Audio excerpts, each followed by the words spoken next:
সাধারণ কোনো ছাত্র ছাত্রীদের সঙ্গে বাংলাদেশ পুলিশ তথা ঢাকা মেট্রোপলিটন পুলিশের কোনো ধরনের কোনো বিরোধ নেই। আমাদের শত্রু হচ্ছে সেই জামাত শিবির চক্র যারা এবং বিএনপির যারা সন্ত্রাসী। গত কয়েকদিনে ঢাকা শহরে যেই নাশকতামূলক যেই কর্মকাণ্ডগুলো সংঘটিত হয়েছে এবং দুঃখজনকভাবে কিছু প্রাণহানীয় ঘটনা ঘটেছে, এতে করে ঢাকা শহরের যে আমাদের যে 50টি থানা রয়েছে সেই 50টি থানায় এখন পর্যন্ত 264টি মামলা এখন পর্যন্ত রুজু করা হয়েছে। আমার জানা মতে আরও 4-5টি মামলা প্রক্রিয়াধীন রয়েছে। তো এখন পর্যন্ত 264টি, এটি আরও 4-5টা মামলা বাড়তে পারে কিছুক্ষণের মধ্যে হয়তোবা। এখন পর্যন্ত নাশকতাকারী হিসেবে আমরা এখন পর্যন্ত প্রায় 2850 প্লাস মাইনাস অল্প দুই একটা এদিক সেদিক হতে পারে 2850 জনের মতো আমরা নাশকতাকারীকে গ্রেপ্তার করেছি এবং অসংখ্য আসামিকে আমরা কিন্তু রিমান্ডে এনেছি এবং তাদের কাছ থেকে আমরা গুরুত্বপূর্ণ তথ্য পেয়েছি। সেই তথ্যগুলি আমরা যাচাই বাছাই করে দেখছি, আমরা ক্রস চেক করছি এবং সেইগুলির ভিত্তিতে আমাদের যে পরবর্তী যে অভিযান, আপনারা জানেন যে আমাদের বিভিন্ন ধরনের অভিযান, কিছুটা হচ্ছে ব্লক রেড, কিছুটা আলাদাভাবে আমরা আমাদের যে অভিযান টার্গেট বেসড অভিযান আমরা পরিচালনা করছি এবং এই তথ্যগুলি আমরা এই নাশকতাকারী যারা আমাদের কাছে রিমান্ডে রয়েছে তাদের কাছ থেকে আমরা পেয়েছি। আমাদের যে গোয়েন্দা সেইখান থেকে আমরা কিছু তথ্য পাচ্ছি, সেই তথ্যগুলি আমরা বিচার বিশ্লেষণ করে আমাদের অভিযান আমরা পরিচালনা করেছি এবং এগুলি অব্যাহত থাকবে। তবে আমি পরিষ্কারভাবে আমাদের বলতে চাই, সাধারণ কোনো ছাত্র ছাত্রীদের সঙ্গে বাংলাদেশ পুলিশ তথা ঢাকা মেট্রোপলিটন পুলিশের কোনো ধরনের কোনো বিরোধ নেই।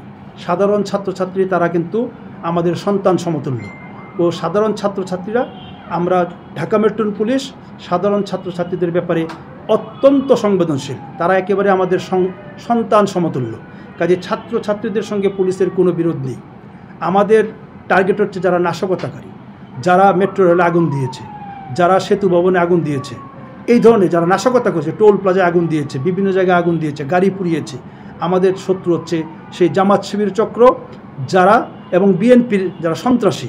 আমরা তাদেরকে ধরার জন্য যারা একেবারে ভিডিও দেখে দেখে ফুটেজ দেখে দেখে আমরা তাদেরকে ধরার জন্য আমরা প্রাণপণে কাজ করে যাচ্ছি।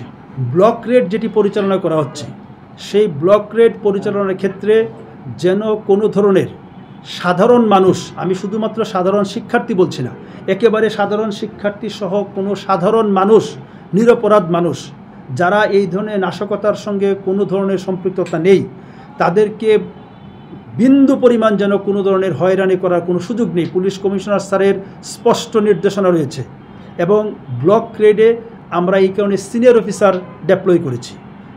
সিনিয়র অফিসারের নেতৃত্বে ব্লক রেড পরিচালিত হয় সো দ্যাট এইখানে যেন কোনো ধরনের ব্যত্যয় না ঘটে, আইনের কোনো ধরনের ব্যত্যয় না ঘটে, নিরপরাধ কোনো মানুষ যেন পুলিশের দ্বারা বিন্দু মাত্র কোনো হেনস্থার শিকার না হয়। তবে অপরাধী যে তাকে ছাড় দেওয়ার কোনো সুযোগ নেই। সো আমরা নিশ্চিত করতে চাই যদি তারপরেও যদি কোনো কিছু ব্যর্থ হয় আমরা খবর পাওয়া মাত্রই আমরা যথাযথ ব্যবস্থা গ্রহণ করি। পুলিশ কমিশনার স্যার যেদিন থেকেই এই ব্লক রেডের নির্দেশ দিয়েছেন সেদিন থেকেই পুলিশ কমিশনার স্যার কিন্তু এই দুটি শব্দের ব্যাপারে অত্যন্ত সতর্ক রয়েছেন। আমি ব্যক্তিগতভাবে সাক্ষী হিসেবে রয়েছি। পুলিশ কমিশনার স্যার সবাইকে নির্দেশ দিয়েছেন যে এই ধরনের কোনো সংবাদ যদি পুলিশ কমিশনার স্যারের কানে আসে সঙ্গে সঙ্গে দায়ী ব্যক্তিকে শুধুমাত্র প্রত্যাহার নয়, তার বিরুদ্ধে একেবারে সর্বোচ্চ আইনগত ব্যবস্থা গ্রহণ করা হবে। এই পর্যন্ত আমার জানা মতে 53টি মামলা রুজু করা হয়েছে বিভিন্ন থানায়, 302 ধারায়, যেগুলি হত্যাকাণ্ডের ধারায়।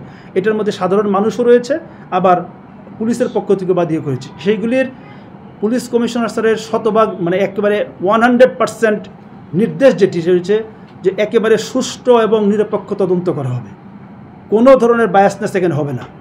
হত্যাকাণ্ড অবশ্যই দুঃখজনক, যে কোনো হত্যাকাণ্ড অবশ্যই দুঃখজনক। আমরা কেউ কোনো মৃত্যু প্রত্যাশা করি না, ঢাকা মেট্রোপলিটন পুলিশ কোনো মৃত্যু প্রত্যাশা করে না। এবং যেই মামলাগুলি আমাদের 50টি থানায় যেখানে রুজু করা হয়েছে প্রত্যেকটি মামলার শতভাগ সুষ্ঠু এবং নিরপেক্ষ তদন্ত হবে। পুলিশ কমিশনার স্যার ব্যক্তিগতভাবে সেই মামলাগুলি কিন্তু তদারকি করবেন এবং সিনিয়র অফিসারদেরকে সেখানে কিন্তু সারাক্ষণ মনিটরিংয়ের জন্য ইতিমধ্যে নির্দেশ দেওয়া হয়েছে। সো আমি আশ্বস্ত করতে পারি যে এই মামলাগুলি এখন পর্যন্ত রুজু করা হয়েছে অথবা ভবিষ্যতে যদি কোনো মামলা রুজু করা হয় শতভাগ সুষ্ঠু এবং নিরপেক্ষ তদন্ত আমরা নিশ্চিত করব, পুলিশ কমিশনার নিশ্চিত করবে।